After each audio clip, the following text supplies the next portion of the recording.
तो good morning, नमस्ते, सत श्री अकाल, सलाम वालेकुम। Welcome guys. पिछले वीडियो में हमने ये देखा कि इवोल्यूशन में हम पढ़ने क्या वाले हैं। हमने पूरा फ्लो चार्ट के जरिए समझा कि एनसीईआरटी के पहले 2 पेजेस में इवोल्यूशन डील किस किस टॉपिक से करता है। Now we are actually going to start the chapter evolution. ठीक है, तो आइए हम स्टार्ट करते हैं अपना पहला चैप्टर इवोल्यूशन।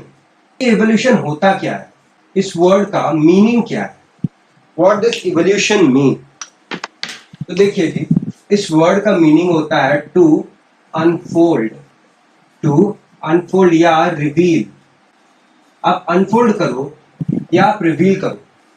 क्या चीज आप अनफोल्ड कर रहे हो, किस चीज को आप अनफोल्ड कर रहे हो, आप किस चीज को आप खोल रहे हो। तो basically changes. Unfold what? Unfold the changes. अच्छा, अब क्या चेंजेस, किस चेंज के बारे में ये बात कर रहा है? तो changes that flora and fauna. Flora क्या होता है?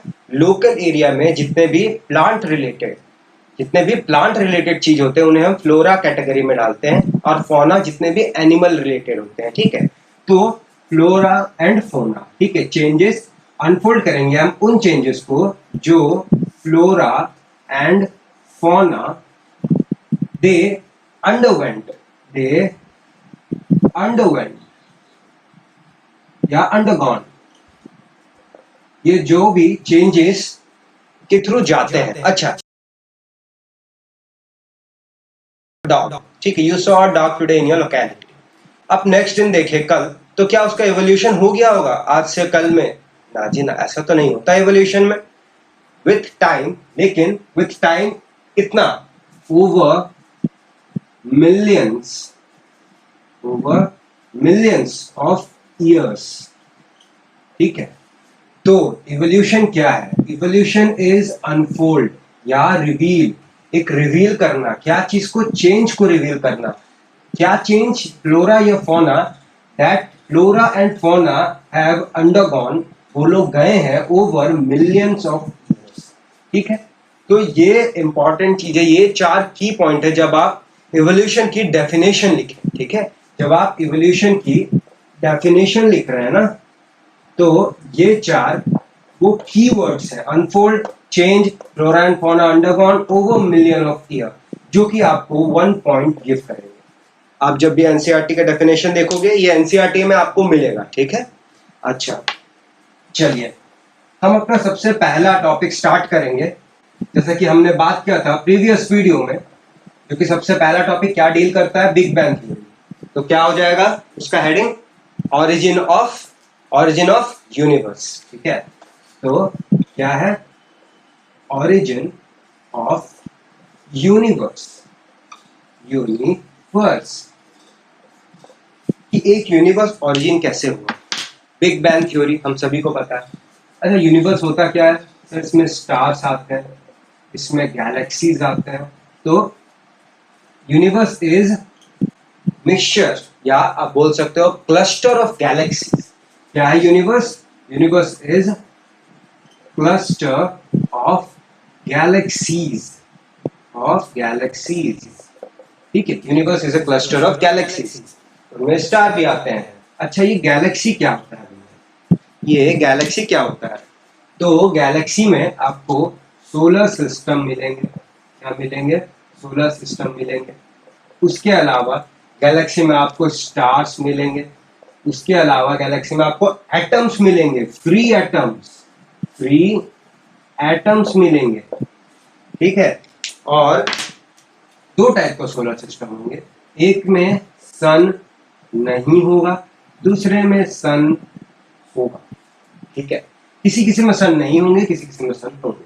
तो इस टाइप के जो होते हैं इन्हें हम कहते हैं क्या? नेब्यूला। ये कंप्लीट अगर आप एक देखेंगे, ये है नेब्यूला। और नेब्यूला के बाहर भी स्टार्स होते हैं, एक बात याद रखिएगा, stars scattered through out the space. ठीक है, अच्छा तो ये देखिए आपने कि गैलेक्सी क्या होता है। अच्छा, एक चीज, हम जब ये स्टार लिखते हैं ना, स्टार, तो मुझे एनसीईआरटी का मुझे सबसे पहला पेज याद आ जाता है। शायद सबसे पहला पेज नहीं है, सेकंड पेज है। बट एक बहुत ही अच्छा लाइन लिखा हुआ है एनसीईआरटी में, मैं आपको डिस्प्ले करता हूँ यहाँ पे, ठीक है? आप जरा देखिए, ये देखिए ओरिजिन ऑफ लाइफ में क्या लिखा हुआ है, जो रेड कलर से मार्क है, आप उसे गौर से पढ़िए। What we see today is an object whose emitted light started its journey millions of years back and from trillions of kilometers away and reaching our eyes now. However, when we see objects in our immediate surrounding, we see them instantly and hence in the present time. Therefore, when we see stars, we apparently are peeping into the past. अब देखिए, यह लिखा तो बड़ा ही खतरनाक line है, लेकिन मतलब समझ में आया नहीं है। क्या इसका बोलने का ये चाह रहा है कि हम जब भी स्टार्स को देखते हैं, हम ये देख रहे हैं, ये हमारा आँख है, हम जब भी किसी एक स्टार को देखते हैं तो इसने ऐसा लिखा है कि हम पास्ट में देख रहे हैं। हम कहाँ देख रहे हैं? हम पास्ट में देख रहे हैं स्टार को, ठीक है? ऐसा क्यों होता है? देखो, कॉमन सेंस की बात है। सबसे नियरेस्ट स्टार 4.2 लाइट ईयर्स दूर है, ठीक है? 4.2 लाइट ईयर दूर है सबसे नियरेस्ट स्टार, ठीक है? कौन सा है? आप कमेंट सेक्शन पे लिखो, ठीक है? देखिए, साइंस के आप स्टूडेंट हो, आपको हमेशा अपना क्यूरियोसिटी को हाई रखना पड़ता है, ठीक है? अच्छा, 1 लाइट ईयर इक्वल टू कितना? 1 light year equal to 9 into 10 to the power 12 के आसपास, 9 पॉइंट समथिंग होता है, मैंने इतना किलोमीटर लिख दिया, जिसका मतलब 9 into 10 to the power 15 metre. तो इतना कितना हो गया? तो ये जो डिस्टेंस है, जो नियरेस्ट स्टार, आप जब एक नियरेस्ट स्टार को देख रहे हो तो आप कितना देख रहे हो? आप ये देख रहे हो 4.2 into 9 into 10 to the power 15 metre, ठीक है? अच्छा, लाइट स्टार से आता क्या है? स्टार से आता क्या है आपके पास? स्टार से आता क्या है? स्टार से आता है लाइट। तो लाइट की स्पीड क्या है? हम सभी को पता है, लाइट की स्पीड सी क्या होती है? अरे बताइए, 3 into 10 to the power of 8 metre पर सेकेंड। अच्छा, एक सेकेंड में या 3 into 10 to the power of 8 metre light को ट्रेवल करने में कितना टाइम लगता है जी? 1 सेकेंड, 1 सेकेंड लगता है बस। तो इतना 4.2 into 9 into 10 to the power of 15 metre travel करने में कितना टाइम लगेगा? क्योंकि लगेगा 4.2 into 9 into 10 to the power 15 divided by 3 into 10 to the power 8 into 1, इतना टोटल का सेकेंड लगेगा। अच्छा देखिए, 3 से तो 3 चले गया, यहाँ 8 से 5 गया तो 7, कुल मिलाकर बात ये कितना हो गया? 4 तिया 12, 3 दूनी 6, तो 12.6, तो 12.6 into 10 to the power of 7 second. अच्छा, आप जब इसको कन्वर्ट करेंगे, लेट से ये सेकंड में हमें आंसर नहीं चाहिए, हमें चाहिए डेज में, कितना डेज लगेगा या कितना ईयर लगेगा, ठीक है? मतलब स्टार से लाइट को हमारी आंख में पहुंचने में कितना टाइम लगेगा, हम अब वो कैलकुलेट कर रहे हैं, ठीक है? तो 12.6 इंटू 10 टू द पावर 7 बटे 60 मिनट हो गया, फिर इंटू 60 किए आवर हो गया, इंटू 24 किए डेज हो गया, इंटू 365 किए ईयर्स हो गया, ठीक है? आप जब ये आंसर निकालोगे ना, आप ये कैलकुलेशन करना, आप जब ये निकालोगे तो अप्रोक्सीमेटली 3.5 टू 4 ईयर्स, कितना? 3.5 टू 4 ईयर्स के आसपास आएगा। मतलब एक स्टार से आपके आंखों में जो लाइट आ रहा है, आप जो देख रहे हो ना जी से, ये जो लाइट है ये 4 ईयर पुराना है। तो आप जब एक स्टार को देखते हो ना, तो आप पास्ट में देख रहे हो, ये लिखा गया है बुक में। देखिए कितना इंटरेस्टिंग चीज है, आप इसे समझने की कोशिश करिए, ठीक है? ये है जी आपका एनसीईआरटी। अच्छा, तो चलिए हम स्टार्ट करते हैं अपना टॉपिक, बिग बैंग थ्योरी, ठीक है? मैं थोड़ा स्पेस और ले लेता हूं। चलिए अब हम स्टार्ट करते हैं अपना topic, big bang theory. Under what? Evolution में हम पढ़ रहे हैं ऑरिजिन ऑफ यूनिवर्स, ठीक है? Origin of universe. इसमें हम क्या पढ़ेंगे जी, हम पढ़ेंगे बिग बैंग थ्योरी। क्या पढ़ेंगे हम? Big bang theory. Big bang theory को अब जरा आप ध्यान से समझिएगा, मैं जो आपको बता रहा हूँ, ठीक है? ध्यान से सुनिएगा जी, देखिए, ठीक है? बड़े ही गौर से समझिएगा, बहुत ही आसान शब्दों में आपको समझाने का कोशिश करूंगा मैं कि बिग बैंग थ्योरी एक्चुअली में है क्या, ठीक है? समझ आया तो अल्लाह, नहीं आया तो मरहबा। अच्छा, ये क्या है? ये जो मैंने ड्रॉ किया, ये क्या है? ये चाय छन्नी है। आप ऐसे छन्नी पकड़ के ऐसे चाय छानते हो ना, जब आप चाय छानते हो, ये क्या है? ऐसे नेट है, ऐसे नेट है ये, ठीक है? आप ऐसे चाय छान रहे हो उस पर, ठीक है? चाय छान रहे हो जी आप। अच्छा, छानते हो तो क्या रह जाता है? चाय पत्ती। ये मान लो आप पूरा जो ये डॉटेड है, ये पूरा आपका चाय पत्ती। ये क्या है? ये है चाय छन्नी, ठीक है? ये चाय छन्नी है। और ये क्या है? ये जो दाना दाना है, चाय। देखिए, मैं बहुत ही इजी वर्ड में आपको समझाने की कोशिश कर रहा हूँ बिग बैंग थ्योरी। चाय पत्ती, ठीक है? अब देखिए, हिंदी का मेरा थोड़ा वीक है, बड़ी ई की मात्रा, छोटी ई की मात्रा उधर देख लीजिएगा आप, छोड़िए। चलिए, इधर समझने की कोशिश करते हैं हम, ठीक है? अब आप एक चीज एज्यूम कर लीजिए, जो एक चाय पत्ती की जो दाना है ना, ये जो एक दाना है, ये बराबर है, equal to mass of one, ठीक है? एक दाना चाय पत्ती का ये बराबर है मास ऑफ वन सन। कितना? मास ऑफ एक सन।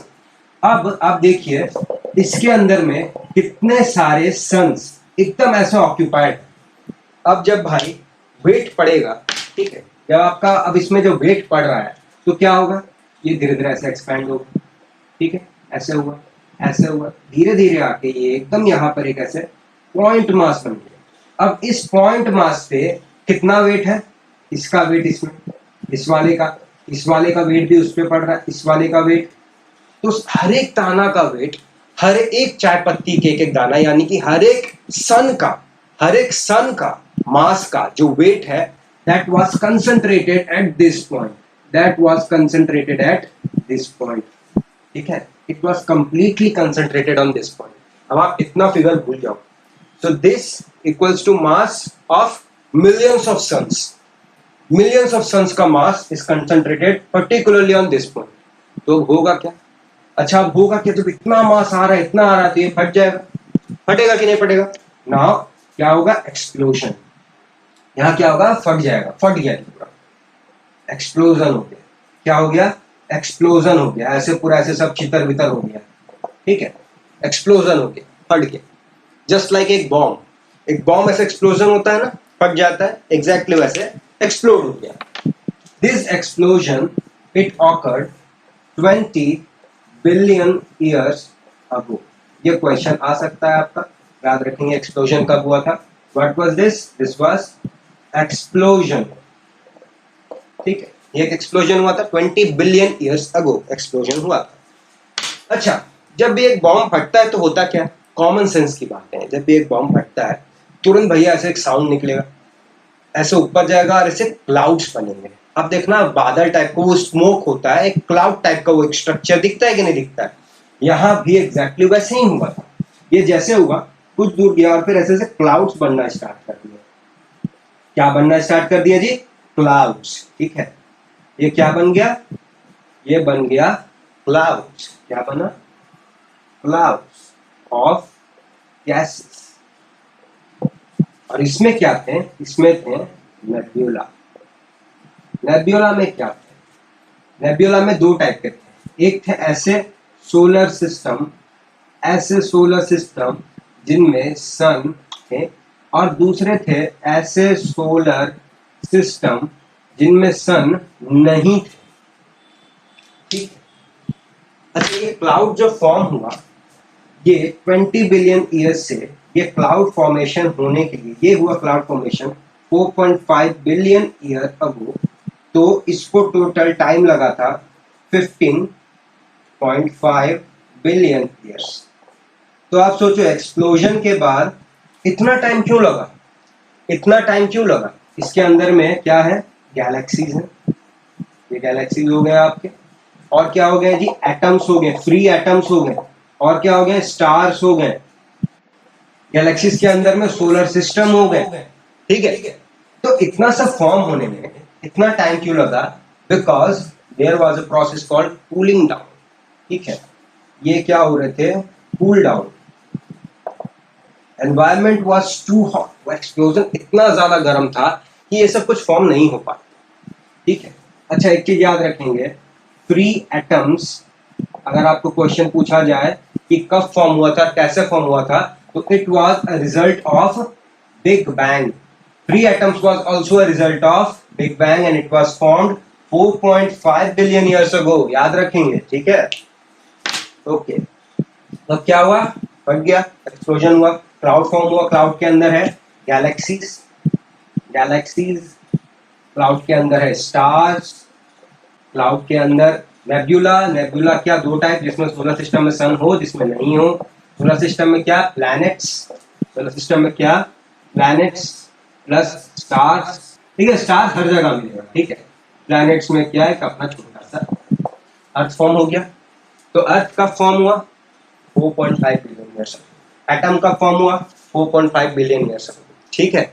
ये चीजें आप याद रखेंगे, एक बार आंखें फेर लीजिए, ठीक है। अच्छा, big bang theory, big bang theory दिया किसने था, तो बिग बैंग थ्योरी दिया था एबे लेमार्क, एबे LEMAITRE,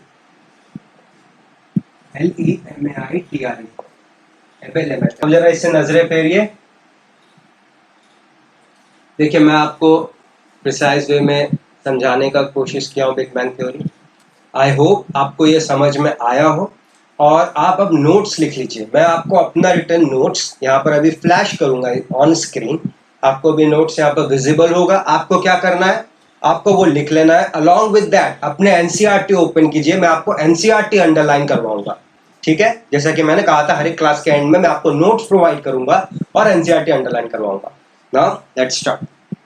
तो देखिए, ये तो हमने मार्क कर लिया था जो कि स्टार के बारे में था, कि हम पास्ट में देखते हैं स्टार से आए हुए लाइट को। ओके, ये नोट्स है, ये आप लिख लीजिए, मैं थोड़ा साइड हो जा रहा हूं, ठीक है। तो universe is form 20 billion years ago, explosion massive entity, explosion of massive entity, thermal nuclear explosion था वो। यूनिवर्स एक्सपैंड हुआ तो क्या हुआ, टेम्परेचर कम गया, ड्यू टू विच वो क्लाउड फॉर्मेशन हुआ। Big bang formed gaseous clouds, ठीक है। Clouds condensed under gravity and form disc called nebula. ये सब एनसीईआरटी में आपका रिटर्न है, okay. Solar system formed 4.5 billion years ago. Free atom formed 4.5 billion years ago. No atmosphere in Earth. It was formed later. उस time अर्थ खाली form हुआ, atmosphere नहीं था, वो बस बहुत सारे पत्थर का टुकड़ा बन के एक प्लैनेट टाइप का बन गया, ओनली दैट मच, ठीक है। देखिए, अपना सबसे पहला पेज खोलिए एनसीईआरटी के एवोल्यूशन का, और ये लाइन अंडरलाइन कर लीजिए कि डेफिनेशन क्या है। अगर व्हाट इज इवोल्यूशन कोई पूछ ले तो आपको ये आंसर देना है, ठीक है। आप अंडरलाइन कर लीजिए इसे, जो कि मैंने हाईलाइट किया है इन येलो। अच्छा, ये आपका सेकंड पेज में आ जाइए, या पहले पेज के बिलो में है, ये पैरा रो अंडरलाइन कर लीजिए, और जो क्रॉस किया हुआ है फ्रॉम द ब्लैक, उसे मत कीजिएगा अंडरलाइन एट दिस पॉइंट, वो मैं करवाऊंगा बाद में, ओके। आई होप आपको समझ में आया हो सब, ये वापस से स्टार्ट हो गया, आई होप आपको सब समझ में आया हो। तो नेक्स्ट वीडियो में गाइस हम पढ़ेंगे ओरिजिन ऑफ लाइफ, और उसमें 5 थ्योरीज जो मैंने आपको पहले वीडियो में बताया था, ठीक है। तो चलो टाटा बाय बाय।